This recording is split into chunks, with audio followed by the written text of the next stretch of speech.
It's time for the Berkshire Edge on Robin Hood Radio.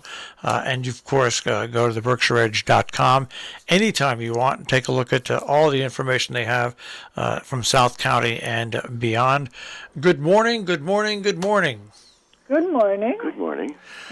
I'm even more elated this morning than normal because not only are things looking better here in this country, just got off the Skype with Arjun Singh, and things in India have finally started to calm down, and they've modified their enormous shutdown. So it looks like we're all seeing a little bit of that freedom ahead of us. So nice news this morning to hear from him on that. Oh God, where is he? He's in Jaisalmer, which I always love this. Jaisalmer is just a small town, 600,000 people in India. But it's great when you say a small town, 600,000 people. Yeah, right. We think around here. It's like Great Barrington. Right? Well, anyway, so it was nice to hear from him, and we finally got some nice weather back after a dreary Memorial Day weekend weather-wise. Yes, it was. I kept thinking about all the parties and weddings and everything that got rained out. And the gardeners. And the gardeners, right. Pretty amazing. Well, let's go on here and talk about the annual town meeting for Great Barrington. Yes, which is already late. It's supposed to be the first Monday in May. Yep. We usually have it in May, and then we have elections in June, but we had elections in May, and now we're having the town meeting in June. Right. And outdoors. Yes, everyone. It was like it was the equivalent of a drive-in movie. Yeah, it is, and we're hoping that it'll be a nice evening, because last year, it's in the parking. We're holding it instead of in the high school auditorium, which has been the pattern until last year. The town meeting's going to be in the high school parking lot. It was in the high school. Yeah, it was last year, and it is again. And the select board erects a kind of platform that they sit on, and everybody drives up in their car and rolls down their windows. Right, and there's also a radio station where you can hear the whole thing if you can keep your car running that long. Well, I was going to say, it's too bad down here the drive-in theater in Amenia hosted a lot of things where they had the wireless car. People put the speakers on the cars and they set up some video and stuff like that.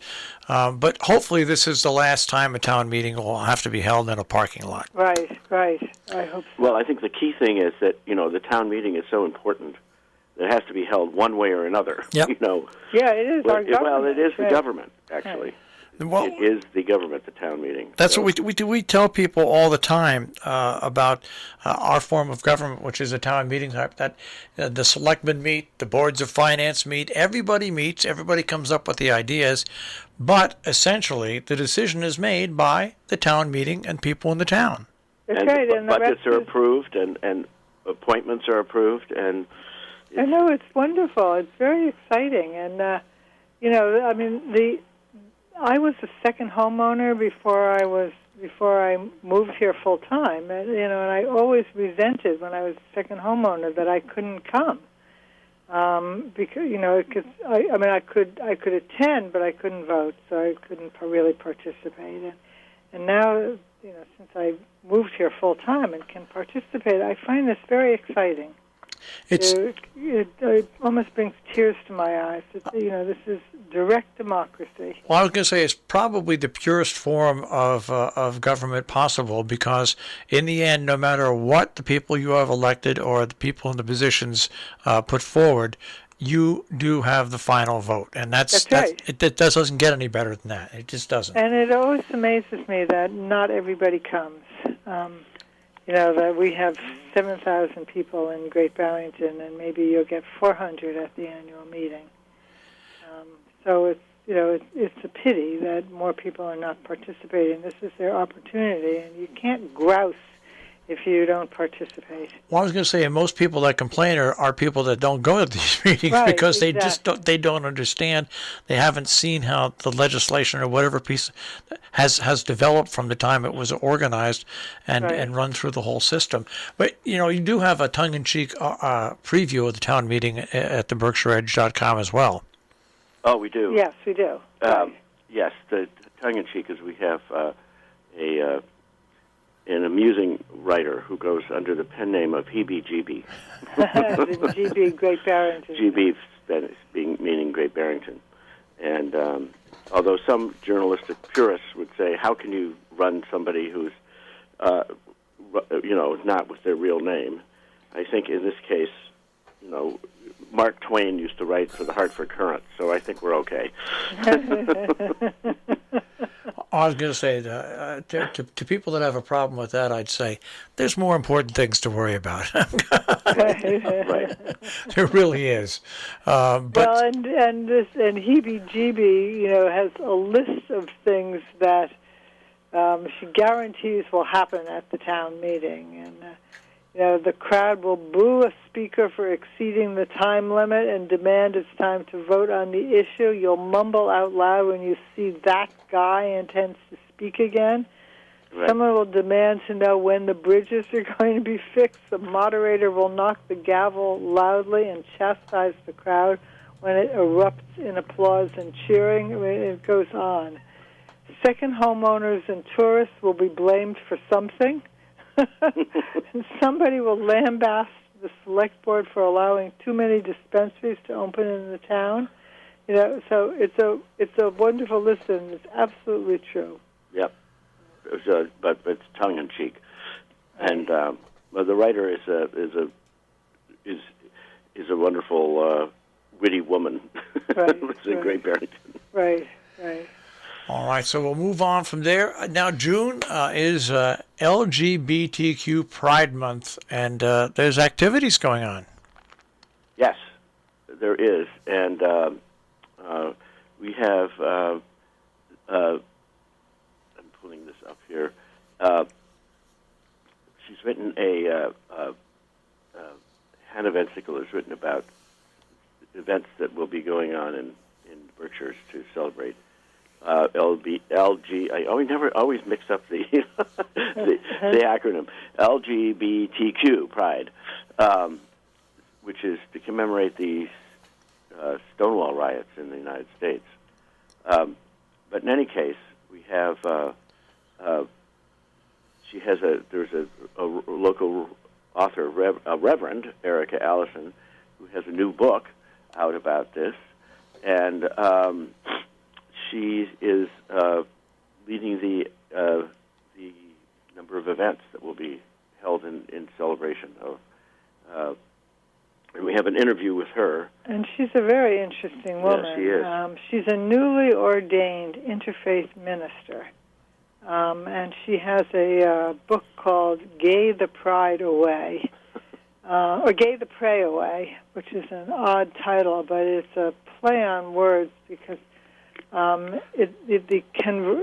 the phrase that people use in conversion therapy is pray the gay away. In other words, if you pray enough, you can pray yourself out of being gay. And so she is offering a new approach. She says that religion, and all these people who participate in LGBT conversion therapy, and it's mostly religion saying that if you pray enough, God will make you not gay. She's trying to find. She doesn't want people to leave religion. She feels that religion can accommodate gay people too, and so she is struggling to find and teach a form of religion that will be accepting of gay people who, apparently, obviously can't just pray to be somebody different from what they naturally are. They can pray to have people accept who they are. That's I mean that Right. to me is. But you know we have so many churches around here that openly invite gay people into the congregations and deal with the situation of being gay in a totally different way than you see reported nationally in the media. Yeah, well, I mean, we live in a corner of the world where people are open-minded, but, I mean, this Well, gay... some a lot are. A lot are, right. They're reflected in these churches that Marshall's talking about. But, this conversion therapy is a big deal. Yeah. And children are sent to the religious community to be talked out of or prayed out of being gay. So this is an interesting book. Healing Your Life, Love, and Relationship from the Harms of LGBT Conversion Therapy is what she writes about. And it's such an interesting topic because there couldn't be a worse time than to attack or try to affect a psyche of a human being when they're young and they're developing and they're building confidence in themselves. Yes, right, and they're taught. I mean, look. I think we should know by now that people are not choosing to be different. I mean, what kid wants to be different? But if they have no choice, then we should do everything possible to make them comfortable. Yeah, I mean, I think a lot of people think they think of gay conversion therapy, and they look at movies and they don't understand it is something that's real and it is something that is happening in a lot of places. Oh yeah. Yeah. With the therapy or the gayness, both. Both. Well, the therapy. I mean, I think people tend to look at it as a problem that is no longer. It's being. It's not. It's still in a lot of quarters. An accepted therapy. Oh yeah. Yeah. Oh yeah. It is. That's right. Oh, and they're not fooling around either. That's true. There is this. And there have been movies about it. Yeah. About there was a movie a few years ago about a family that sent their son to conversion therapy, and what it did to him. Didn't turn out well. No, it didn't turn out well. Well, I got a press release last week or the week before from the Berkshire Museum, how they're opening up. And your next story that we'll talk about is not about a museum, but it's in your magazine, and that is a feature on where you can see art in Berkshires and the outdoor art as well. Yes, well, I should say that our print magazine is now on the stands. We publish a gorgeous seasonal guide, which is all about places to go and things to do, and it's called Berkshire's Calendar Magazine. And last year, when we couldn't put out the hard copies for obvious reasons, we took the magazine online. And now we have both. I mean, we have the articles online, and we also have this gorgeous magazine, which is now in distribution for free all over the Berkshires and into Litchfield County. So it's being delivered to high-traffic locations. And so we have, David put on our list today some of the articles from the magazine. And the first one we wanted to talk about is an article called The Art in Public Places. And we have a whole list of all the places in the Berkshires and beyond where you can see art in public places. And, this is mostly sculpture. There are a great number of outdoor sculpture parks and outdoor sculpture exhibits around the Berkshires that are just delightful for the summer, and they're including really wonderful sculpture parks like the Turn Park Art Space in West Stockbridge, which is started by a private couple, who they were actually Russian, and they had a fabulous art collection. And they were looking for a place outside of Russia to house it and invite the public to see it. And they found a place on all roads but Moscow Road in West Stockbridge. And they've started this wonderful art park in an old quarry, and they have a marble amphitheater that they've built there. And there is Art Omai in Ghent, New York. There are a couple of artists in the Berkshires, one in Hillsdale, and one, maybe they're both in Hillsdale, that you can find, that have, they've started their own outdoor sculpture parks where they show their own and other sculpture. The Mount has an outdoor exhibition this year. The Norman Rockwell Museum has outdoor sculptures, and they're really, if you don't want to go inside, there are about 40 places where you can see art outside, and we have a whole list of them and their hours of operation and what you can see there and who runs them. So it's a very comprehensive list, and of course in the online version we have live links to every one of them so you can find out more information. In the magazine, we have the list, which you can keep, forever and for your guests. So, and so that's one of the articles from the magazine. We have another one David put on our list called Berkshire Reads, where this is the second time we've done this. We have made a list. We introduce our readers to, this time, 5 local Berkshire writers and the wonderful books that they write and or illustrate. And so that's a nice reflection of the quality of creativity that you can find in the Berkshires, and specifically here in books by Berkshirites. And it's a great variety. We have a novel, we have an illustrator who's done a wonderful children's book, we have short stories, we have memoirs, we have poetry. So there's a great selection of books from Berkshire writers. And another article, which David didn't put on, that's from the magazine, is we always have a day trip in case you want to get out of the Berkshires. I don't know why, but we have a day trip to Shelburne Falls, which is a charming and quirky town, which I knew nothing about until one of our writers discovered it for us. And it's really a wonderful town and well worth the visit, with all kinds of interesting restaurants and interesting shops and interesting art galleries and an interesting history.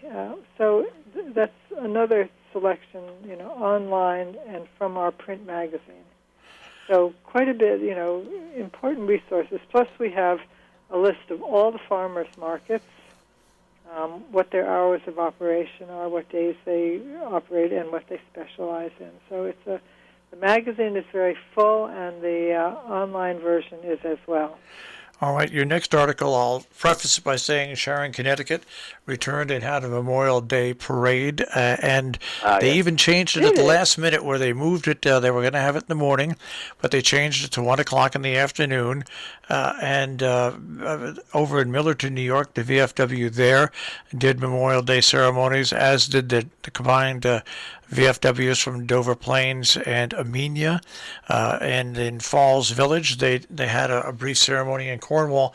It was just nice to see people get out to something like this. Once again, it just makes you feel much more confident about the coming summer and what we can all do. And it's the same thing. It's the same thing that you write down here about what happened in West Stockbridge. Right. This is our new reporter, Jacob Robbins, who is covered. By the way, I don't know. Did we introduce him last week? No. No. Well, we have a new reporter, Jacob Robbins, who is covering. He's our man on Route 102.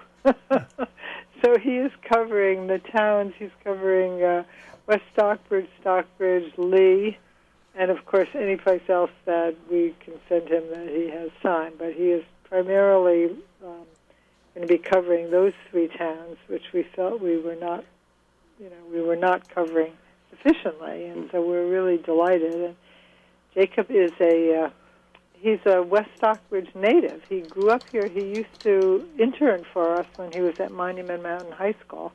Then he went off to college, and now he's graduated, and he came back and he called us up and he said, I want to work for the Edge. So, and we had just been thinking we needed somebody, and here he was. So we're delighted that we have a new reporter, and we're covering, doing a better job of covering these towns. What? So this is a story about the West Stockbridge Parade. Great Barrington canceled it, so did Stockbridge, but West Stockbridge valiantly maintained its tradition. And Pittsfield didn't have their parade this year, but at least they did some sort of recognition of it. Hopefully that parade, which is known across the country, is hopefully that is back next year. Right. Well, Pittsfield also has a 4th of July parade, which that's internationally known. Yes, it's quite extravagant. Yeah. But it's all this points, and I don't know about you, but for a year now I've been sitting there and I have a folder that is for upcoming events, and it's been empty for 1 year. Now it's not empty. I have right now to run through the end of July about 30 different events in it, and it's just good to see people starting to plan things and go out again. Yeah, it is. Yeah, it is, and it's still very confusing because I know, like, the Jacob's Pillow tickets went on sale yesterday, and they have very few tickets actually because they're doing everything outdoors and spacing things apart. The same is true of Tanglewood. I mean, we understand that Tanglewood is really got sold out almost immediately. Although I suspect the point I was making is that these poor cultural organizations are really caught between the old rules and the new rules. They developed an approach to performance that was really based on what were the rules in March or April. And now as things are opening up, they're kind of stuck trying to conform to what was required several months ago, and now the rules have relaxed, but they haven't been able to convert yet. Well, it takes months and months and months to plan a season and book acts and so on. So. Right. So I know, that, I went to a reception on Friday night, and nobody was wearing masks, and I have to tell you that I felt uncomfortable. Well, it's going to take a while for everybody to get into the swing of it, but we're heading in the right direction, and you know what? It's going to be nice for us to feature on our radio station, in your magazine, and in the BerkshireEdge.com stories about upcoming events. It's just going to be nice to get back to normal. Right. Yes, I hope we will. Well, I hope there is a new normal. The new normal, but at least it's going to be something different than it has been. Well, we are out of time. Once again, you can find these fine folks 24 hours a day, 7 days a week at the BerkshireEdge.com, and also right here on a Wednesday morning on Robin Hood Radio. Guys, we'll speak to you next week. Okay. Bye. Take care. Bye. That is the Berkshire Edge on air here on Robin Hood Radio. Again, you can find them at the BerkshireEdge.com.